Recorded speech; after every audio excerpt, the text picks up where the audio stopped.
भक्ति करते समय मन शांत रहना चाहिए और सभी तरह की बुरे विचारों से बचना चाहिए। जो लोग इस बात पर ध्यान रखते हैं उन्हें भगवान की कृपा मिलती है। इस संबंध में एक लोक कथा प्रचलित है। कथा के अनुसार पुराने समय में दो संत रहा करते थे। दोनों की भक्ति का तरीका अलग अलग था।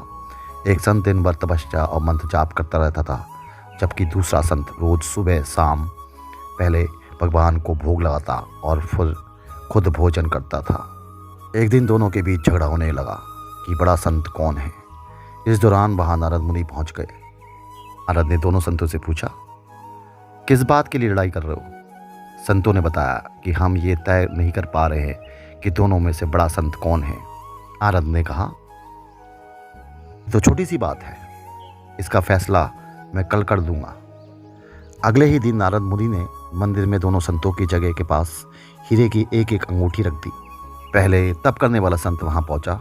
उसने एक अंगूठी देखी और चुपचाप उसे अपने आसन के नीचे छिपाकर मंत्र जाप करने लगा। कुछ देर बाद दूसरा संत भी भगवान का भोग लगाने पहुंचा। उसने भी हीरे की अंगूठी देखी, लेकिन उसने अंगूठी की ओर ध्यान नहीं दिया। भगवान का भोग लगाया और खाना खाने लगा। उसने अंगूठी नहीं उठाई।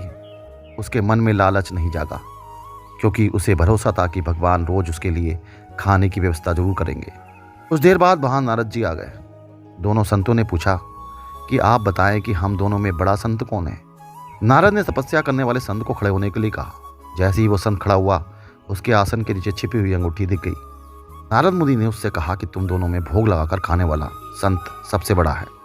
तपस्या करने वाले संत में चोरी करने की बुरी आदत है। उसने भक्ति के समय भी चोरी करने का संकोच नहीं किया, जबकि भोग लगाने वाले संत ने अंगूठी की ओर ध्यान भी नहीं दिया। इस कारण वही संत बड़ा है। इस प्रसंग से क्या सीख मिलती है?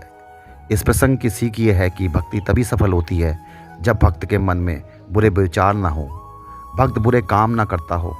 जिस भक्त के विचार पवित्र हैं और जो बुरे कामों से दूर रहता है, सिर्फ उसे ही भगवान की कृपा मिलती है।